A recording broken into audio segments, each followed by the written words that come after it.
Hi everyone, welcome to the Pit Lane Yappers. We're just doing a little mini episode in between race weeks here to talk about some fun stuff that has been going on. If you've been here before, welcome back. If you're new here, I'm Haley. I'm Reagan. I'm Mox. I'm Tay. I'm Rosie. And we are missing Lex, unfortunately, but she is here in spirit. And R.I.P. we will be rooting for Logan to do something fun this week in her absence. So yeah. F2? Yes. Okay. I'm going to be honest. I fell asleep. I'm going to be so honest. I was watching it and then kind of dozed a little bit and then woke up to a Fittipaldi winning and then turned the TV off. Fittipaldis really pop up out of nowhere. Can we talk about that? They're everywhere and anywhere. I couldn't handle it. Yeah, well, it was wild to see a car in Kick Sauber livery crossing the finish line first and not being lapped. That was wild.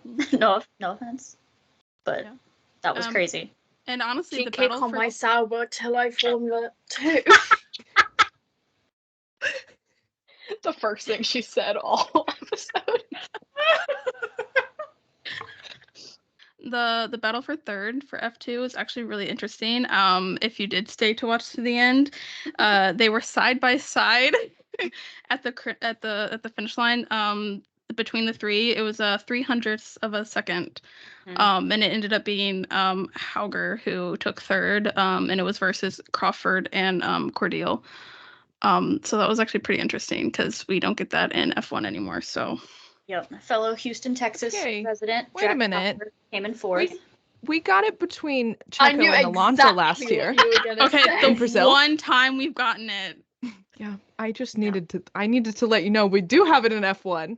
Even despite a Fittipaldi winning, we still have a Trident driver first in the driver's standing. So F1 Academy. All right. Yeah. Race 1, Dorian Pan won the first race. Yep. And I thought she was a beast in that race. Yeah. I only watched race 1. Sebastian Vettel. It wasn't me this time, guys. It wasn't me. It wasn't me. Applause. I had to. I only watched race 1 because I didn't know there was a second race to watch. They didn't advertise it enough for me. But race 1 was great. Yeah. Yeah, I do want to say 20 seconds penalty is crazy. I don't remember the last time there was a 20-second penalty. Kevin Magnussen. Yeah, I was just going to say. He got 2 10-second penalties. Yeah, but was it 20 seconds in one go? No. Still saying. This is like I feel like that's when Stoffel got like 86 like grid penalty places. They were like, well, okay. Yep. I feel like 20 seconds is quite harsh. Yeah. It is, especially because it was not her fault at all. Her engineers did not tell her that the race was over at the end. Did anyone watch like her driver like footage of the end of the race? Because you can't see, there's like something in front of where the checkered flag was, so you couldn't see. People were slowing down the footage, they were zooming in, like they were like, it is so hard to see when you've watched the video 10 times on slow-mo, let alone when you're driving past it at over 100 miles an hour. Also, usually they get on the radio and they tell you, okay, last lap, so that you know, finish line, like slow down.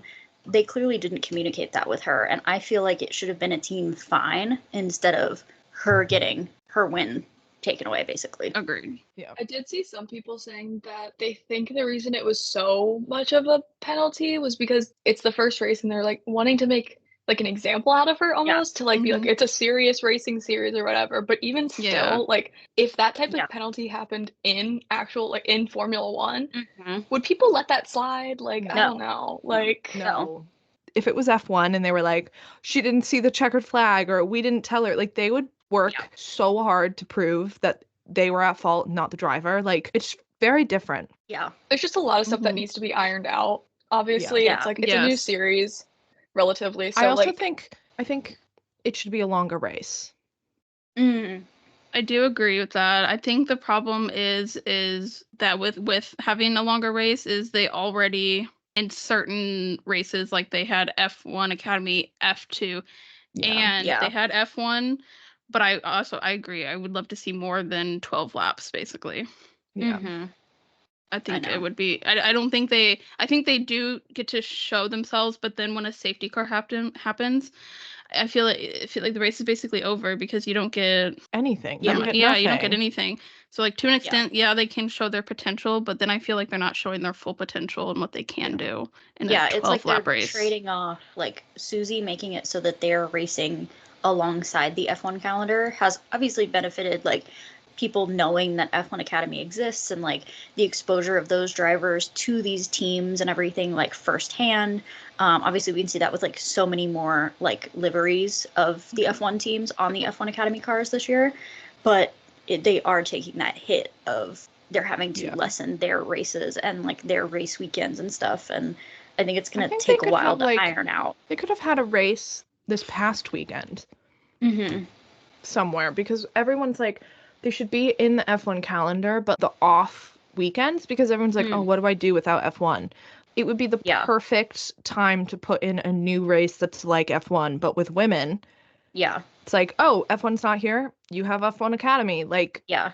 Or make sure they're at the races where there's no F2. Exactly. Yeah. Like, because that would suck for the crews that overlap, but once they worked out the kinks of that, like that would make it so that I think more people would attend more Grand Prix also, because they'd be like, well, I know that when I was buying my ticket and stuff, when I was debating like, well, should we go to Miami? It was, okay, well, is there anything else like, are any other academies or formulas hosting races?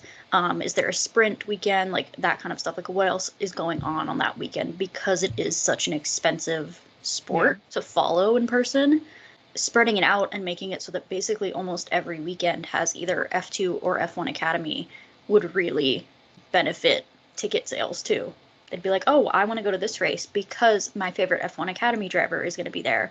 Or this one because F2 is racing and I want to see, the next generation of drivers, like, before they get to F1. And yeah, I think they still, I know it's only the second year of F1 Academy, but I think they definitely need to, like, iron out a lot of these issues. For the second year, it's quite well put on. Yeah. Like, it's a very organized event for a second year running. They did. I mean, I know they took a lot of stuff from the W series. Which when I first went to the Miami GP, when the first year, which was 22, we somehow got into the W series paddock. I really don't know how that happened.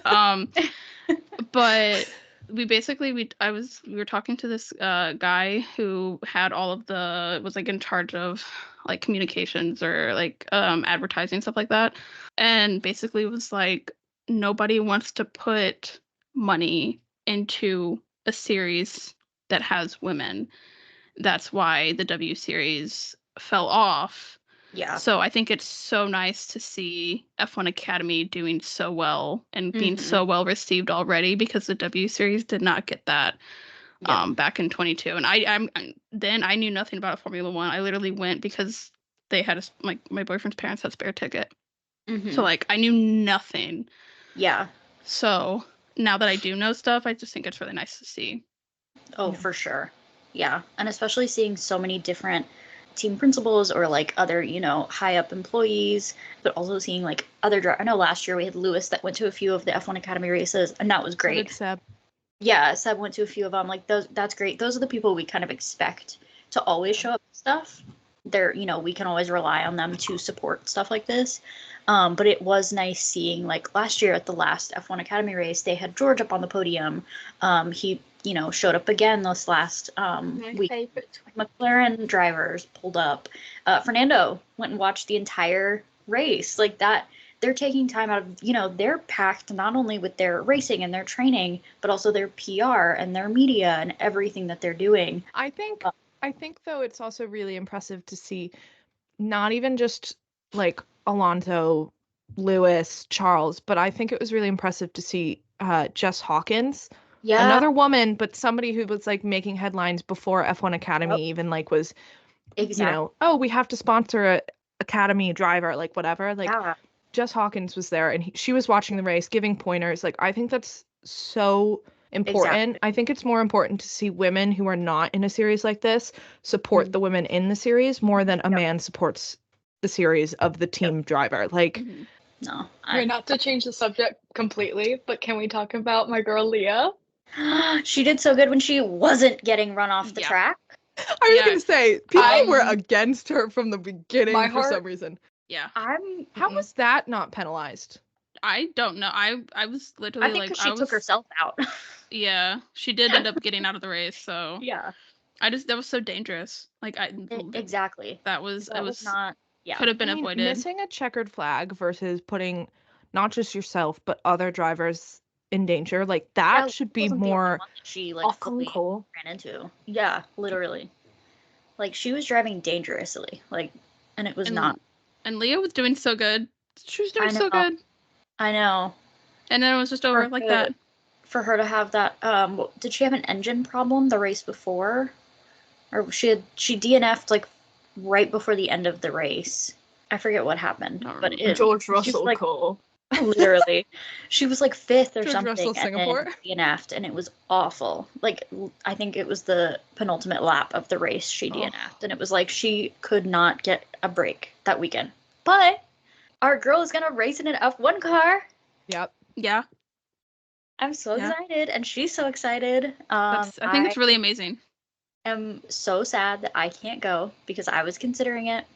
Unfortunately, I'll be in Italy. Unfortunately. But for it being her second time in a single seater, because she did the winter series, like she was doing amazing. And like as someone who has been a fan of her since before she was in like any like F1 Academy or whatever, seeing her transfer over her skills from like, you know, rally, whatever, to being in single seaters, I'm really excited to see her do so well this season. I am number one Leah Block stan. If she has no fans, I am dead. I'm putting that on the record. Yeah. So I'm curious to see if any of them will get moved up from F1 Academy in the way that F2 drivers often do. Like we saw with, obviously, Arthur went to be Ferrari's development driver. Come back, Arthur. The only reason I was watching F2 was for that man. Yeah, because like I feel like obviously Mercedes has so many people, and you know Mick is their development driver right now, one of them, and love him.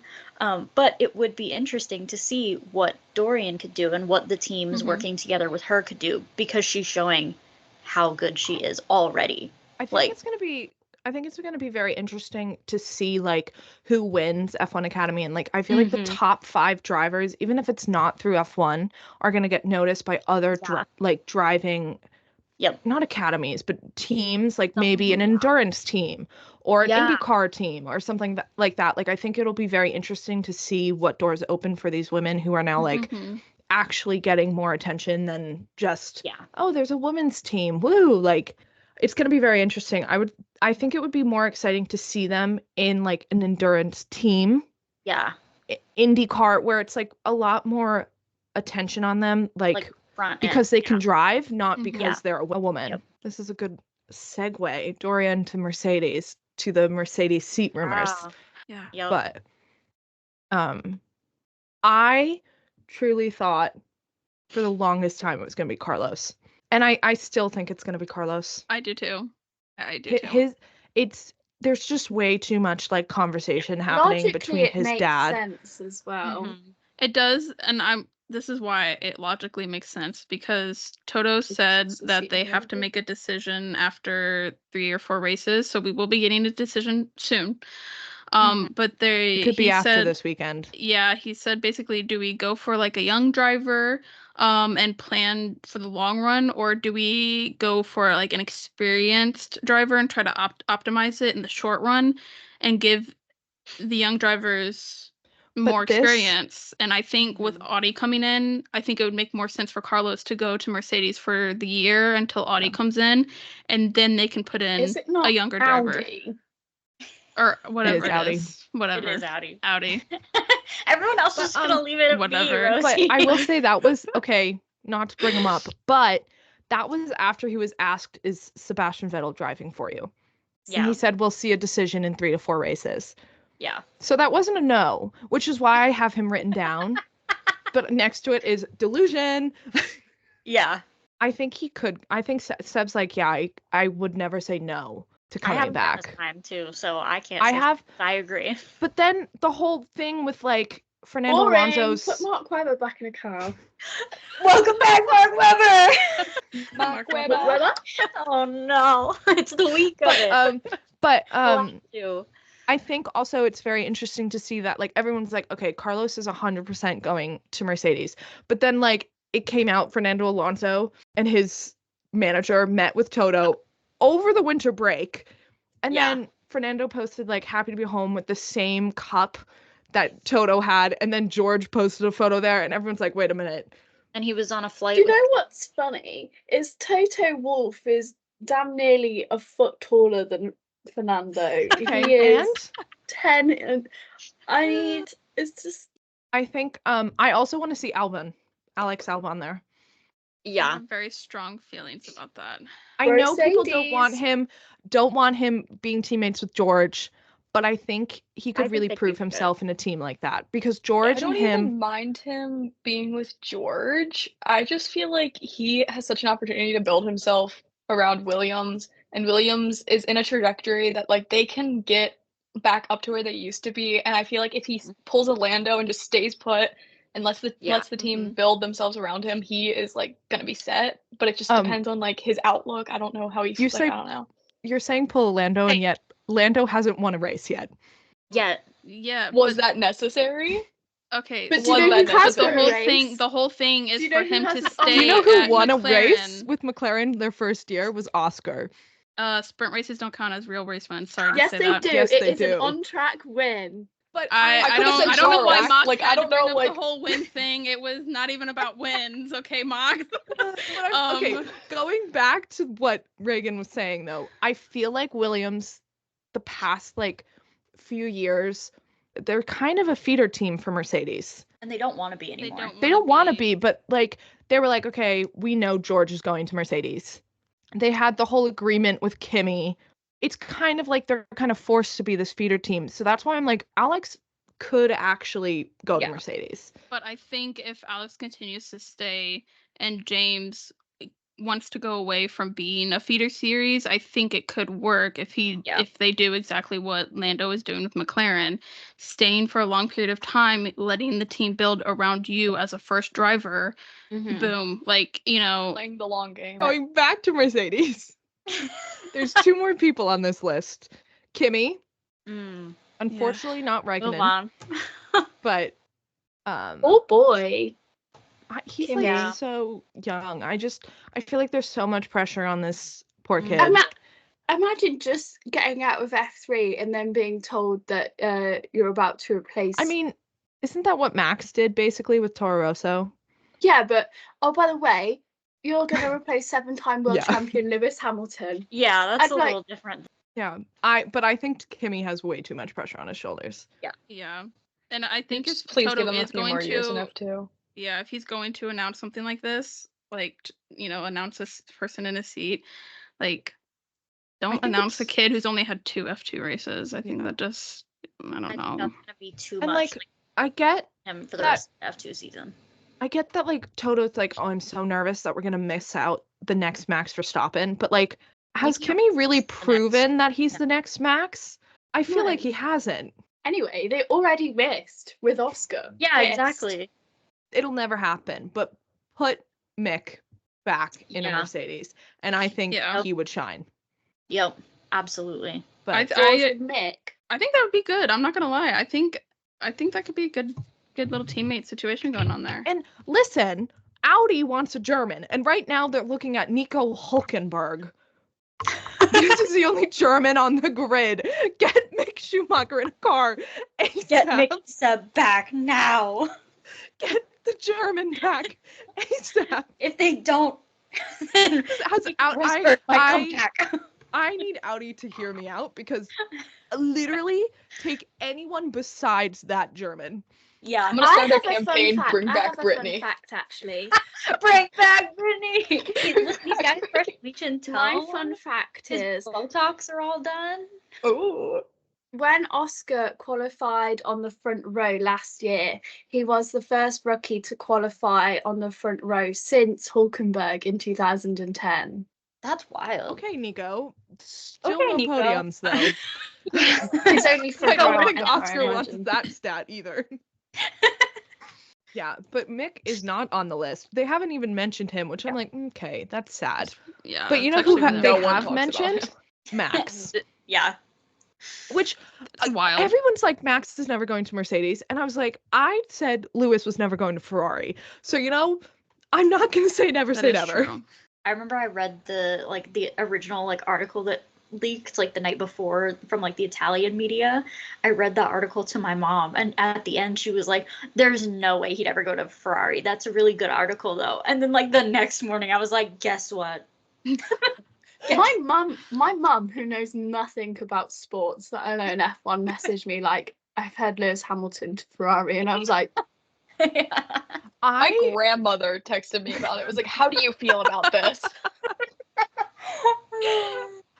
I was like, I think it's actually insane that people are like Max to Mercedes, but with the way Red Bull is going and the way Max kind of talked about it, it makes sense that he might leave Red Bull.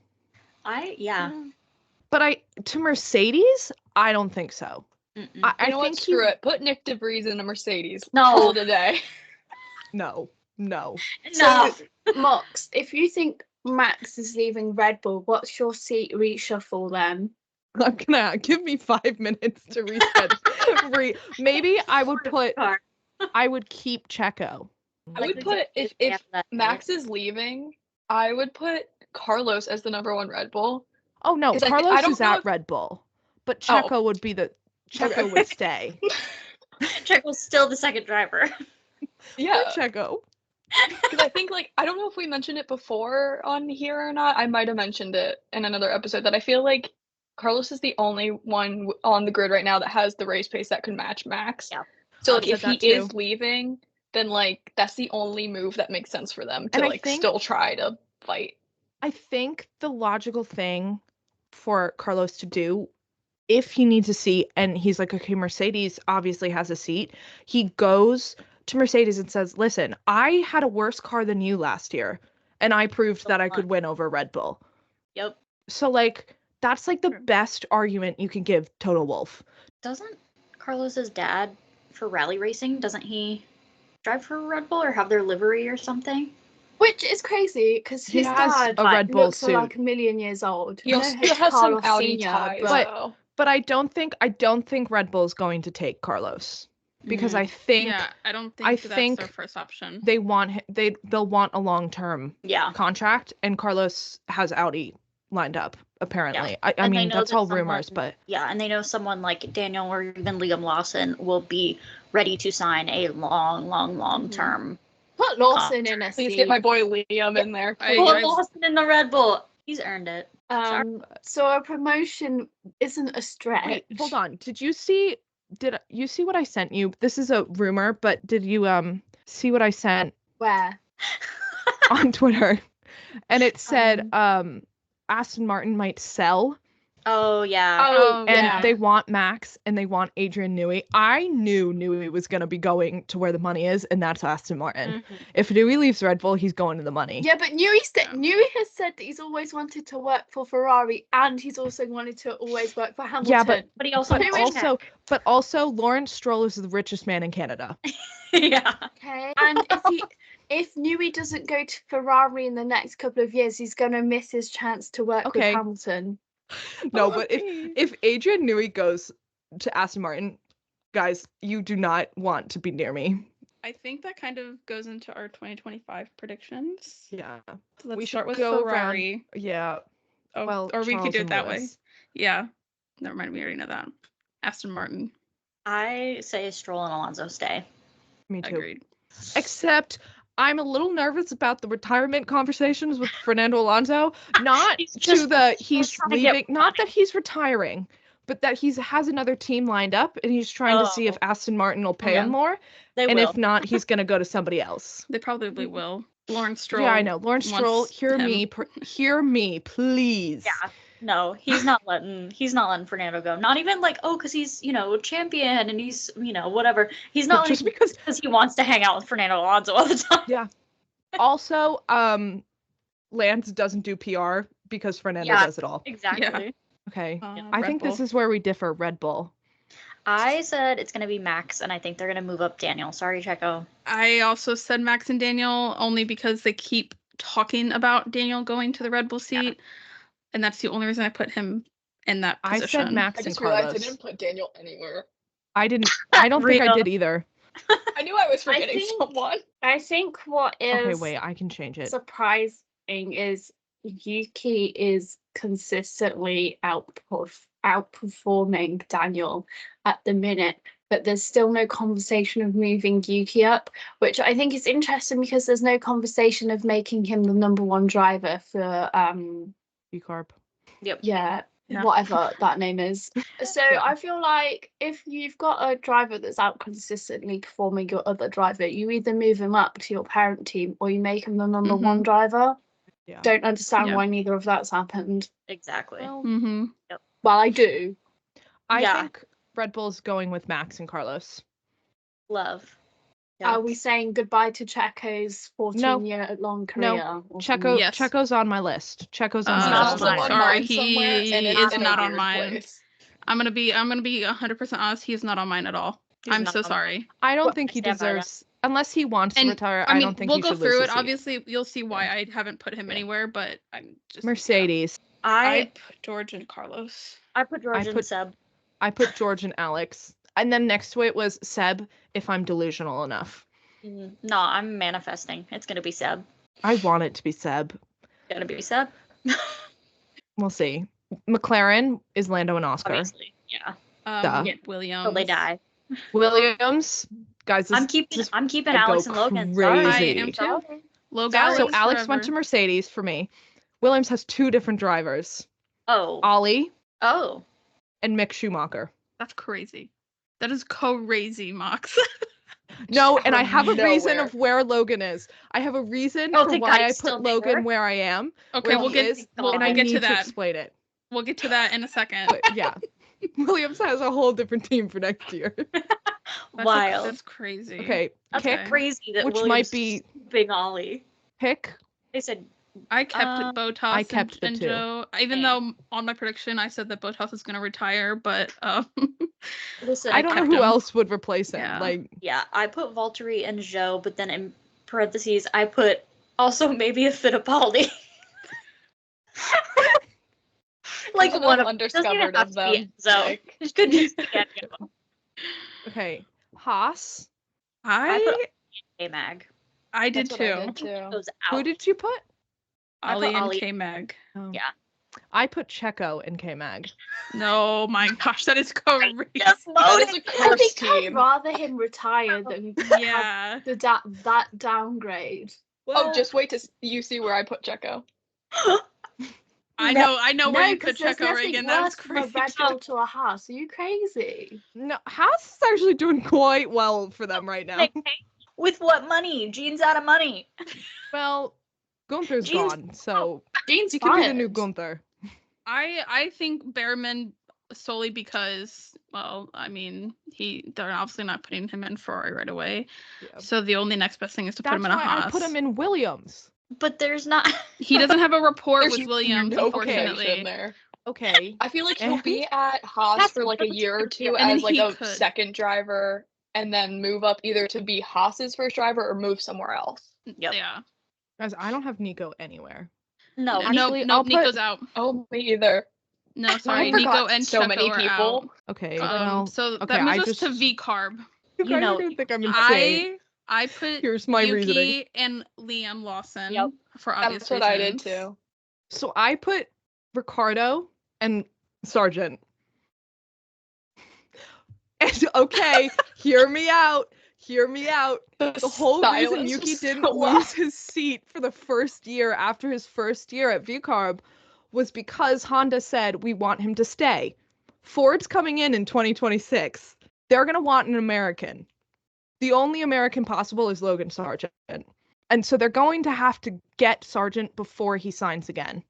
If you're going by that logic, I'm gonna be so for real. They may just bring up Jack Crawford Or Juan Manuel Correa. or Jack Crawford. And then I have Ricardo because I don't think Ricardo's retiring, but I didn't know where else to put him. Our last Okay, team. Alpine. I put Pierre and Jack. Can I say, listen? Oh my gosh, Jack, I'm so sorry. Listen, I'm just trying to support my Australians. I don't have Pierre or Esteban anywhere on this list. I kept Pierre just because I had to pick between the two, and I flipped a coin.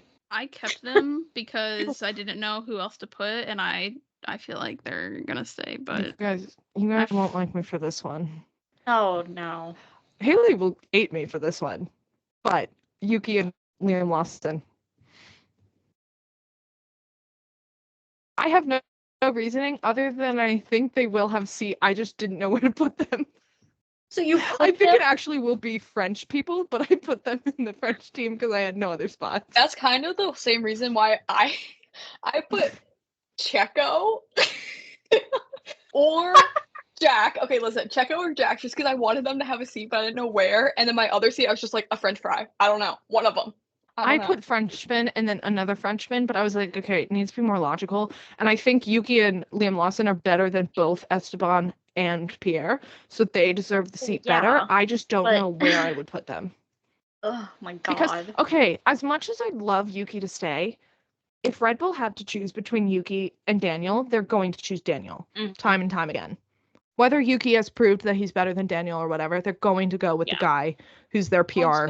Christian's in love with him, so yeah. Real. So he's staying, and then I was like, I think Ford's gonna say get an American on our team. And I think they're gonna go with Logan Sargent, who knows how to drive an F1 car. I mean, that is a very good logic. I'm not gonna lie to you. Like that, you actually that's a really good thinking behind it. Yeah. It's just so crazy. Do I want him to go to V-Carb? No.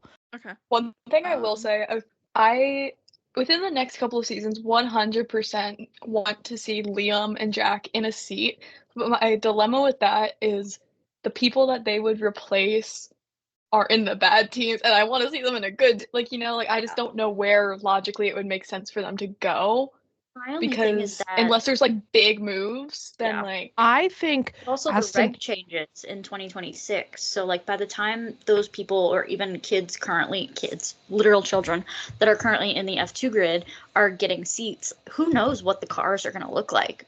Who knows? Obviously Red Bull's been leading this. Previously it was Merc. Audi is coming out on top. I guess they built their car already. I can't wait for it to just not fit in the regs at all. I think 2026 is going to be very interesting because Audi says they want experience, but I think the current grid, not really anyone is going to go to a team that's kind of unknown. So I think they're going to have to bring back somebody who retired or got dropped, but they have experience. They'd have to bring those people back. So it's going to be very interesting to see if, or somebody like Fernando Alonso, where they're like, we have this crazy amount of money. We'll develop the car for you. You come work with us the entire winter and we'll build it for you. That's basically what Aston Martin did for Sebastian Vettel. They were like, we want you. What do you need from us? And he was like, sustainability, and I want the car to work for me. And they said, sold. I think Audi could do that if they had enough money with somebody like Fernando, somebody like Max, maybe Carlos, and then it would open up a seat in a big team for a rookie. Yep. If we're talking new teams, I'm still waiting for Andretti to just buy Haas. Oh, actually, same. Come on. You got enough money. I don't know if anyone watched the newest IndyCar documentary that came out. The Lionheart about anyway. It's about I've not an watched IndyCar it driver. Yet. I need to. It's about an IndyCar driver. He passed away 10 years ago, and his sons are now in karting, and they're doing really well. And he raced for Andretti, so Andretti's a big part of it, and Andretti's got the kids in their development program, and just seeing Michael Andretti and the team and everyone talking about their time in IndyCar and things that they want to accomplish or they did accomplish just made me want them in F1 so much more. I was gonna cry watching this documentary. I was like, get them a spot, please. All right, so that will do it for this week. We had a lot of fun talking about all of the other formulas and everything to do with that, and we are excited to see everyone next week at Mark Webber's home race. Thank you, Mark Webber. Thank you, So Oscar we'll, Piastri. yeah, also Oscar Piastri, I guess. But most importantly, Mark Webber. So we will see you all down under next week. Bye. Bye. Bye.